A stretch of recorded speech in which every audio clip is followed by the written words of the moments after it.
A Summer's Reading. Bernard Malamud. Part 1. George Stoyanovich was a neighborhood boy who had quit high school on an impulse when he was 16, run out of patience, and though he was ashamed every time he went looking for a job, when people asked him if he had finished and he had to say no, he never went back to school. This summer was a hard time for jobs, and he had none.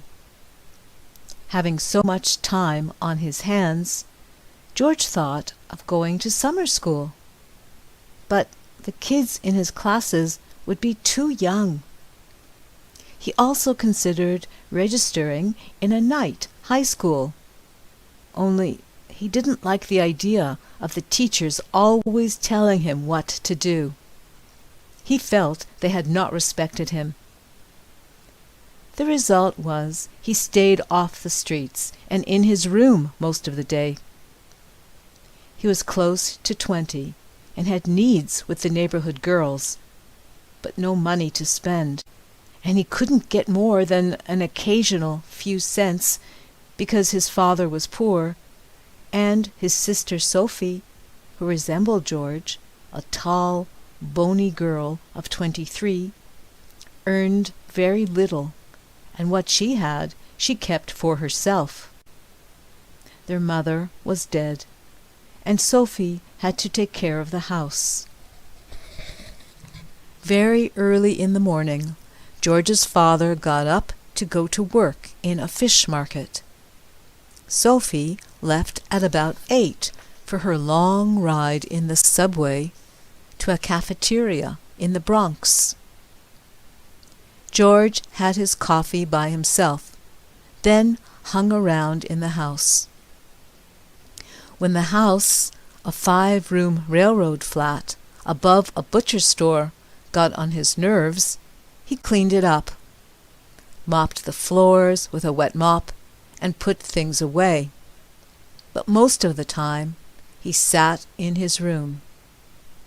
In the afternoons, he listened to the ball game. Otherwise, he had a couple of old copies of the World Almanac he had bought long ago, and he liked to read in them, and also the magazines and newspapers that Sophie brought home, that had been left on the tables in the cafeteria. They were mostly picture magazines about movie stars and sports figures. Also, usually the news and Mirror. Sophie herself read whatever fell into her hands, although she sometimes read good books.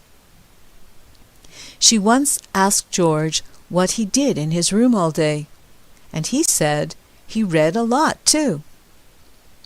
Of what, besides what I bring home? Do you ever read any worthwhile books?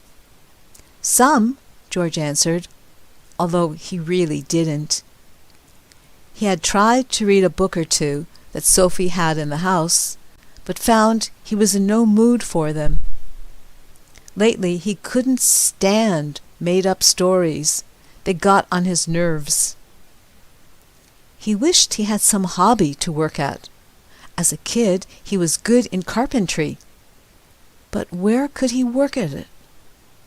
Sometimes, during the day, he went for walks, but mostly he did his walking after the hot sun had gone down, and it was cooler in the streets.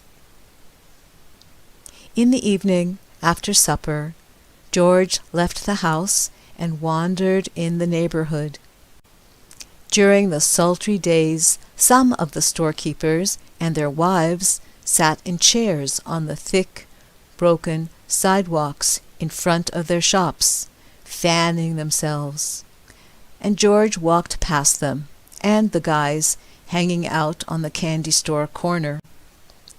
A couple of them he had known his whole life, but nobody recognized each other.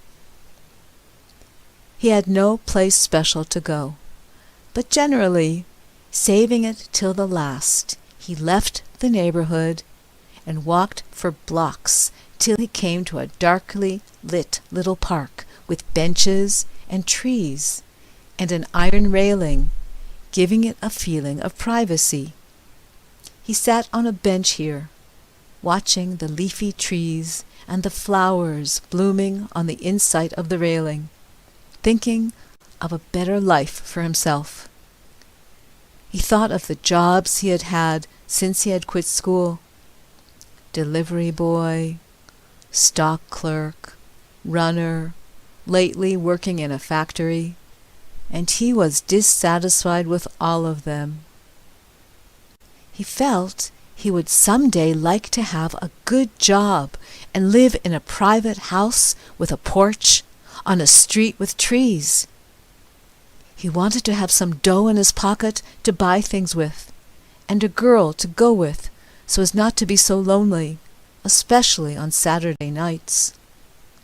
He wanted people to like and respect him.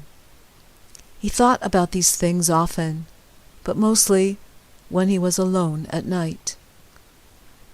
Around midnight he got up and drifted back to his hot and stony neighborhood.